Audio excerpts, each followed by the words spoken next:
Curious Droid presents 5 supersized drones you can ride in. Over the past few years, some people have taken drones from small, almost toy devices for carrying cameras and alike to mini aircraft that are capable of carrying a single person or more, and now these supersized drones are touted as a possible future for personal transportation for both civilians and military personnel. These are still very early days. Years of testing will lie ahead before these are allowed to fly in public areas, so don't expect to see anything like this soon. But here we look at 5 of the drones you can ride in. The EHang 184 created a huge buzz when it was debuted at the CES 2016 show. They claim it's the world's first fully autonomous helicopter drone. The EHang 184 is a 200 kilogram 8-rotor aircraft which the company claims is able to lift a single 100 kilogram person up to 500 meters into the air and fly them at up to 100 kilometers an hour to any point on Google Maps, all whilst avoiding objects automatically and safely handling the takeoff and landing without the need of any piloting skills from the person being carried. The range is as far as it can fly, with 23 minutes of flight time afforded by the batteries, which have a recharge time of around 2 hours. EHang is keen to point out that in the event of a drone experiencing problems, human pilots housed in custom-built command centres will be able to take over and guide you to safety. Hopefully there will also be a parachute should you have a complete power loss at 500 meters up. Price should be around about $180,000 to $260,000 each. In the Netherlands, Torsten Cranes, the man behind Quadro UAS, has been developing an autonomous aircraft and has been featured on the news and TV programs around Europe. Quadro UAS is primarily a one-man operation, and Torsten started out as a software engineer and gained experience whilst working at a company making unmanned aerial systems. However, he soon realised that he needed more experience in other technical areas like mechanical stress calculations and circuit design. He has spent a lot of time gaining these new skills and also cooperating with other people in order to make his prototype aircraft. Torsten's design has 20 electrically powered motors, each driving one propeller, and it is stabilised by a multi-wheel autopilot control system. Torsten is also in talks with the Dutch Aviation Authority in order to get a flight certificate, and hopes that in the future you will be able to order your personal aircraft by smartphone and it will land wherever you are before taking you on to your destination. The Aero X from Los Angeles firm Aerofex Incorporated is a 2-man low-altitude flying vehicle that's sort of a drone, but it isn't a drone, and it's also a sort of flying all-terrain vehicle.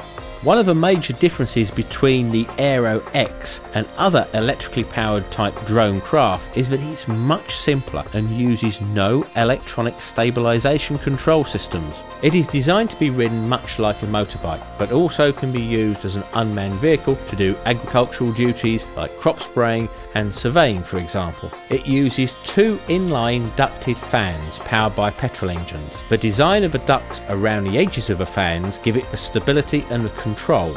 The idea behind the Aero X is not a new one though, and it's actually based on a design from over 50 years ago. The PA-59K flying jeep or air jeep was created by Frank N. Pasecki, founder of Pasecki Helicopter and Aircraft Corporation. The Air Jeep was the winner of a US Army competition to make a low-flying vehicle capable of travelling over land or water, a bit like a hovercraft, but whilst being able to fly over trees and larger obstacles. It also had a top speed of up to 75 miles an hour. Although the Air Jeep was field tested, the Army chose to stick with the helicopters, and the idea was dropped until Aerofex took it up again. Because the craft is designed to travel at only around about 10 feet above the ground and is controlled like a bike, the rider does not require any private pilot's license. Shipping is scheduled to start in 2017 with a price tag of $85,000 each. The Flyke, or flying bike, is an electrically powered tricopter designed by the Hungarian Bay Zoltan Limited. The idea of a Flyke was originally conceived in the summer of 2014 when a magazine article appeared that said that drones were okay as small craft but would not be able to carry the weight of a person. This gave the design team the idea to make a drone that could carry a person, and in the space of a year they took the idea from the drawing board to their first manned flight. The 6-motor design is in a Y formation with the rotors on top of each other in a similar design to the EHang 184. BAE Zoltan are claiming that the Flike will be able to travel at an electronically limited height of 30 metres at up to 100 km per hour. Carrying capacity of the Flike is up to 100 kilograms, and the flight time is up to 60 minutes with the extended range version. Because the Flike is fully stabilised and controlled by a computer, the rider will require few piloting skills, though you may still require a pilot's licence like you do for a small plane or microlight.